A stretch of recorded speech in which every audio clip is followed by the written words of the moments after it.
Dicas de interpretação, conjunções. Pessoal, antes da gente ver as conjunções, vamos rever aquelas dicas básicas de interpretação e aquelas recomendações normais. Item 1. Antes de ler o texto, veja o título do texto e a referência bibliográfica. Ainda antes da leitura do texto, confira o enunciado das questões, pois ele pode ter informações importantes sobre o texto. Não sabendo o significado de uma palavra, tente tirá-la pelo contexto. Se persistir a dúvida, ignore-a e siga a leitura. Finalmente, não deixe de ler todo o enunciado da questão. As conjunções são palavras que ligam, que unem orações. Por vezes elas iniciam orações, mas sempre dando um novo sentido à frase ou dando um sentido de uma frase com relação à outra. Há orações de acréscimo, de finalidade, de resultado, de consequência. Vamos observá-las agora. Conjunções de acréscimo. Besides, furthermore, moreover, in addition to, beyond that. Todas essas conjunções dão a ideia de além de, dão a ideia de acréscimo. Por exemplo, I study English in addition to chemistry. Eu estudo inglês além de química. Pode ser substituído por qualquer uma dessas outras conjunções, gente. Eu poderia dizer besides, furthermore, moreover, beyond that. Vejamos agora algumas conjunções condicionais. Indicam ideia de conjunção. If, whether, provided that, as long as. Diferença de if para whether. Gente, if, muito comum, muito usado em termos de estruturas condicionais. Tu expressa uma condição para que tenha um resultado. Whether, diferentemente, embora com a mesma tradução C, dá uma ideia de escolha, uma ideia de opção, uma ideia de alternativa. Por exemplo, I will go to the beach whether it rains or not. Eu irei à praia se chover ou não. Então não tem uma ideia de uma consequência, de um resultado diante daquela condição. Eu simplesmente estou dando alternativas para dizer que o resultado será o mesmo. Dá uma olhada nas outras. Provided that, as long as. Essas duas conjunções, as long as e provided that, dão uma ideia de desde, contanto que. Gente, vocês se lembram daquela música Backstreet Boys? I don't care who you are, where you're from, what you did, as long as you love me. Não é tão longo quanto, e sim contanto que, desde que. A mesma coisa com provided that. As duas dão ideia de condição, dizendo desde que, né, contanto que. Vamos dar uma olhada nas próximas. Existem também conjunções de contraste, de concessão. Vamos observá-las. But, however, nevertheless, nonetheless, notwithstanding. Todas elas, gente, dão a ideia de mas, porém, contudo, entretanto, todavia, não obstante. Tudo isso dá uma ideia de contraste, né? Eu posso dizer, por exemplo, I like English, but Leandro likes Spanish. Posso dizer, I prefer pizza, but my friend... Né? Reparem que eu usei but. But eu uso mais comum. Todo mundo adora utilizar but. Mas eu poderia utilizar nevertheless, notwithstanding. Vamos repetir esses exemplos? I prefer English, nevertheless, Leandro prefers Spanish. Ou dizer, I like to eat pizza, notwithstanding, Leandro likes rice. Gente, as conjunções despite e in spite of dão a ideia de apesar ou apesar de. Imaginem a frase. I'm going to the beach despite the weather. Eu irei à praia apesar do clima, apesar do tempo. Eu poderia ter a mesma frase dizendo I will go to the beach or I'm going to the beach in spite of the weather. Repare então que nesse caso eu tenho os substantivos seguindo as conjunções. No caso de verbos, posso utilizar as mesmas conjunções, mas aí eu vou ter um verbo com ing, com aquela terminação ing, depois dessas conjunções. Por exemplo, I'm going to the beach despite having to work.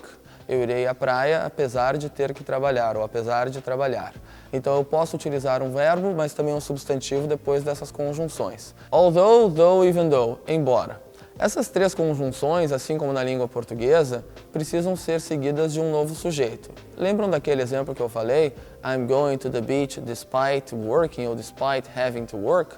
São impossíveis se eu for utilizar com although, though, even though, porque eu preciso de um novo sujeito na frase. Eu poderia ter a frase seguinte, I'm going to the beach even though I have to work.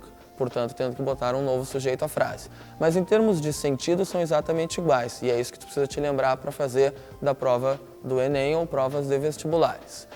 Por fim, instead of e rather than São duas expressões que as pessoas esquecem que representam exatamente a mesma coisa, dando essa ideia de contrariedade, dando essa ideia de em vez de ou ao invés de. Não te esquece disso na hora que tu estiver fazendo a tua prova.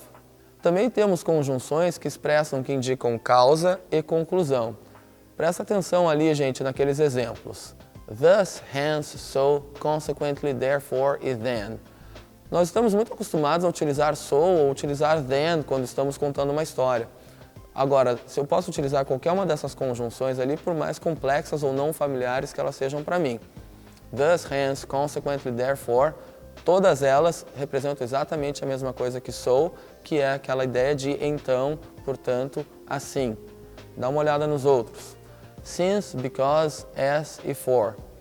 Outro cuidado que temos que ter, gente, nós lembramos sempre da ideia de because, sendo porquê, mas nos esquecemos que since também dá essa ideia, visto que, já que, acaba sendo a mesma coisa do que o porquê do because. Não te esquece também do for. For teria uma tradução mais parecida com pois, como dos portugueses, mas funciona exatamente igual ao because. Indicam finalidade in order to, so as to, in order that, so that. Repara que a diferença é que in order to e in order that é aquele to pro that, do mesmo jeito que so as to e so that é o to pro that. Sempre que eu tiver a partícula to, terei um verbo. Sempre que eu tiver that, eu preciso de um novo sujeito. Te lembra disso na hora que estiver fazendo questões de conjunções. Finalmente, pessoal, vamos ver agora alguns usos diferentes do ing. Ao contrário do que a gente pode pensar, o ing não é apenas o gerúndio, não é apenas as terminações ando, endo, indo depois de um verbo.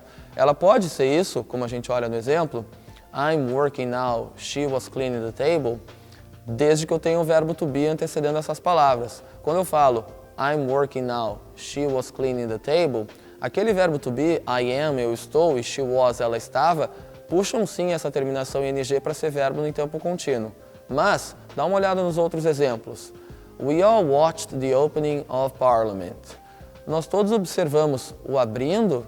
Não, né, gente? A palavra the é o artigo definido. Que tipos de palavras são definidas por artigos? Substantivos. Não te esquece disso. Quando tiver um artigo definido, a próxima palavra, mesmo que com ing, vai ser um substantivo. Próximo exemplo. I don't mind your going without me. Atenção para esses casos, gente. Your não é um pronome possessivo, e sim um adjetivo possessivo. Assim como em outros casos, pretty woman, blind man, beautiful woman, sempre a palavra que antecede um substantivo, e nesses casos foi um adjetivo. Aqui não muda, eu tenho your e uma palavra com ing. Te lembra que your é adjetivo possessivo, assim como my, assim como his, assim como her. Portanto, sempre que eu tiver uma dessas palavras e ela for seguida de ing, esse ing vai ser um substantivo. E finalmente, you must take your sleeping pill. The working conditions are terrible. Esses dois exemplos são muito claros, eles mostram o contrário agora. Um ing como adjetivo, já que não é uma pílula dormindo. Olha o exemplo. You must take your sleeping pill. Você tem que tomar a sua pílula de dormir. The working conditions. Gente, são as condições trabalhando, o trabalhando condições ou as condições de trabalho? Meio óbvia, né? Mas dá uma olhada na última. She is amazing. E essa questão aqui realmente pode te complicar, porque embora pareça muito simples para quem tem esse conhecimento de vocabulário e saber o que é amazing, a pessoa pode achar que isso é um verbo, e se ela acha que isso é um verbo, seria no gerúndio. Mas não é, né, gente? Lembra que adjetivos como amazing, surprising, boring, interesting são palavras que terminam com ing e são adjetivos. Então, finalizando, usos de ing diferentes de verbos, conjunções e terminações de palavras com sufixação vão te ajudar a resolver muito tanto as provas do Enem quanto as dos vestibulares. Muito obrigado e até a próxima aula, gente.